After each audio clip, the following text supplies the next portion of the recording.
was into the football hooligan scene. And football hooligan scene, football casual wear is always about brands. Back then you couldn't afford the brands.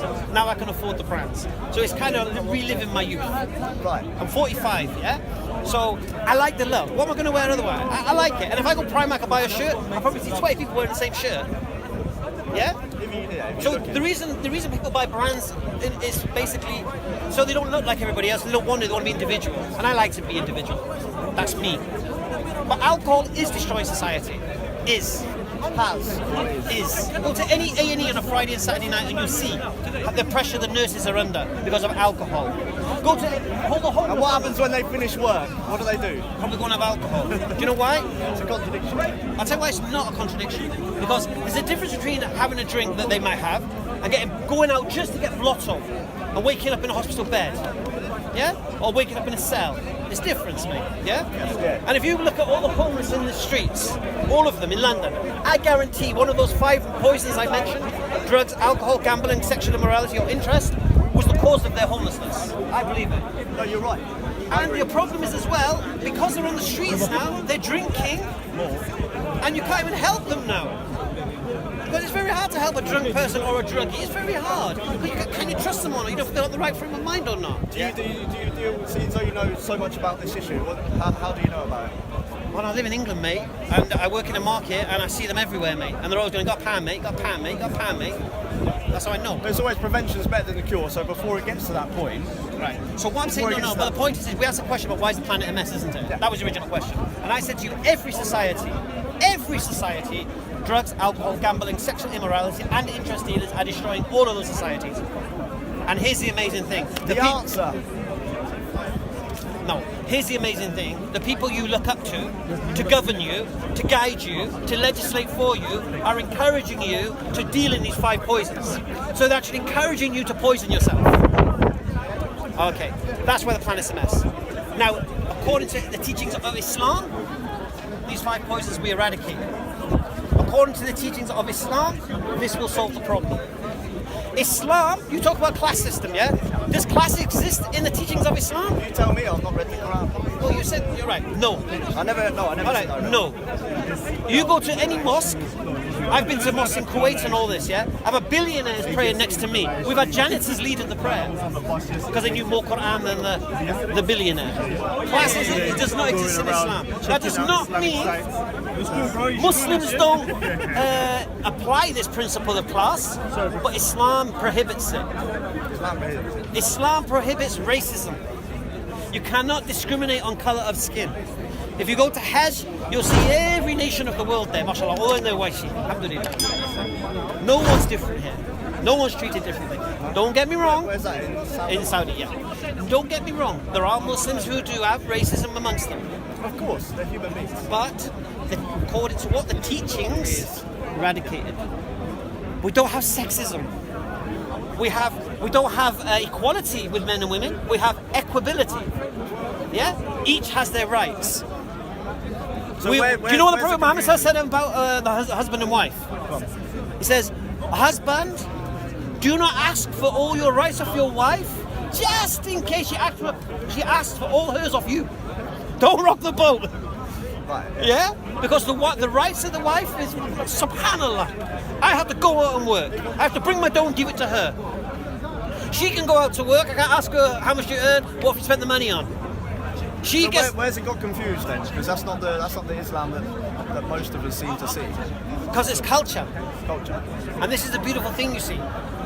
England is waking up to Islam. English lads, I've told you, in the past 4 or 5 weeks, about 7 English lads have messaged me and accepted Islam.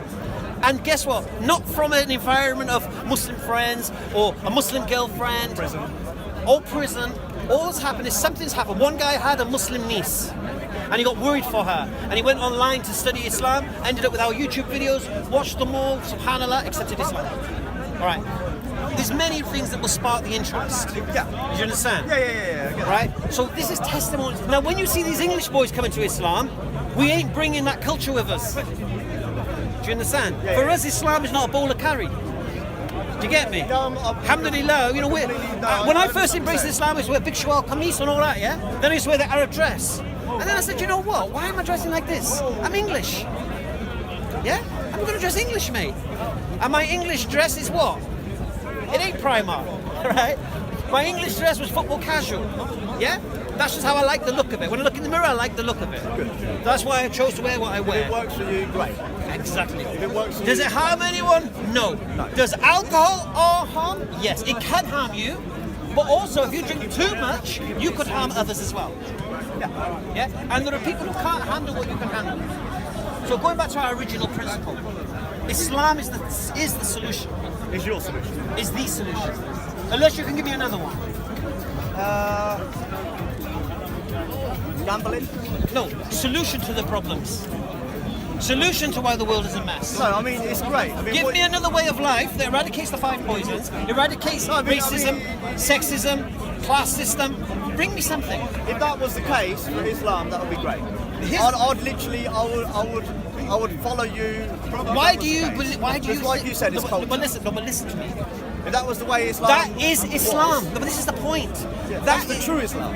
So why are you not on it? If you like That's it. the true Islam, but that's not what Islam has become. No, but that's what it is. What? So I'm not asking you. Equality. I'm not asking you to become a Pakistani and behave in that way, or become a Somali, or become a Moroccan. You're an Englishman. Yeah. What I'm saying to you is, accept. So it's not it's not for me. It's not my. What would happen if you fight. became Muslim? What would happen? What would change for you? What would change? It's never going to happen. No, what would happen? It wouldn't happen because it would never Why? happen. Me become a Muslim. Yeah. No. I said the same as you 16 years ago. Yeah. What do you It would take. There would need to be some form of enlightenment. I've walked. So you need an emotional. I personally, I've walked in Arab countries. Yeah, I didn't ask you to come Arab, did I? But what I mean is, I've had imams and I've met loads of people. Do you know what to believe to be a Muslim? What it means to be a No, Muslim? do you know what to believe? You have to believe to be a Muslim.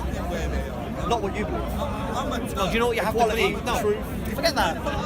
When you become a Muslim, do you bear witness to equality and truth? No. When you become Muslim, what do you do? Well, you need to have a calling first of all. If you have the calling, no, fair enough. we're not Christians, man. No. You have a spark in interest in Islam. Okay. I have an interest in not just No, Islam, but what I'm a saying- lot of other things. What I'm saying to you is this: to become a Muslim, what do you need to believe? You need to believe that Muhammad was the final message. Have you heard of the Shahada? The Shahada is what a Muslim, what someone takes to become a Muslim. They bear witness to the oneness of God, and they bear witness to Muhammad being his messenger. Okay. Now you said, I'll never believe, yeah? I need enlightenment, yeah? That tells me you're intellectually dishonest, and I'll explain why. Because the belief in a creator and the belief in Muhammad are objective intellectual decisions. Okay. Now, if you're honest with yourself, there's 2 propositions you Try to be. Well, let's see, isn't it? Do you believe in a creator? I do. Unequivocally. 100%. So you're halfway to being a Muslim. And halfway. Because you must concede, if this creator exists and it created us, it knows us better than we know ourselves. Would you agree? Agree. So it would make sense then to take guidance of that creator than following your own desires. Or the government or whomever. It would just make sense. Okay. It would make logic. Right. So the first part of being a Muslim is proposition 1, is to believe that this creator that exists that caused everything is the one to take guidance and legislation from. Get that? Proposition 2. Muhammad, peace and blessing be upon him, is a messenger of this creator. The final one. Yes. The righteous one. Before we get to final, The murderer. The warlord. murder and warlord. You want to go there? All right. You're Christian, yeah? No, but that, Well, let's talk about Moses, yeah? oh yeah. All right. So was Moses He wasn't. Was he a murderer? He wasn't. Yeah, he was. and a warlord? Was he a prophet? He wasn't our prophet. Who's He was you? one of them. Was he sent by God? It wasn't Jesus. Was he sent by God? He was probably sent by one of them. Yeah. How many gods are there? In my opinion. Do you believe Moses was a prophet of God? You don't believe the prophet of God? You don't believe the Bible then? I believe Jesus. So you don't believe the Bible? I believe most of them. So how do you... So you don't believe the Bible when it Yeah, says... that's what I mean. It's always the same thing. You wanna, when I say something, you compare it to something else. Well, no. Jesus No, wasn't I'll a tell you murderer. what... No. Jesus wasn't a murderer. He wasn't a warlord. Okay, first thing. You believe Jesus is God? He wasn't God. Jesus was a human being. prophet. You're joking to us. Christians believe Jesus is God. Well, I don't. You're not Christian. No, I have my opinion. You're not Christian. You're not Christian. Well, I don't know. They burn you at the stake. You're not Christian. No, they would. If you don't believe Jesus is one part of the Trinity, they'd burn you at the stake. I don't think for 1 second it's God. You believe he's just a prophet. The prophet. And how do you know all about this Jesus and what he did? Well, I've been told by many other people. How do you know about other things? I'm asking you. I personally, honestly, if I'm being completely bluntly honest, I find the whole thing about talking about two gentlemen thousands of years ago ridiculous. Right. And all of the problems. So let me get to my original point. If Muhammad is a messenger of God, that statement's ridiculous. Because if Muhammad is a messenger of God, he's a messenger of God. And what you think is irrelevant to what God thinks, isn't it? No, because then I'd be completely Do you think you know better than God? Is that your claim now? definitely not. Right. So if God sends a messenger with his commands, should you obey them or not? Depends which one it is. Oh, so you can differentiate between God's commands? This is where human beings get mixed up. I'm asking you. Principle. So you tell me, Establish the since you principle. know. Yeah, I believe truly if God sends a messenger, I should adhere to that message. Whether it be Jesus, whether it be Muhammad. I would adhere to Whether that it be message. Buddha. I would adhere to that message.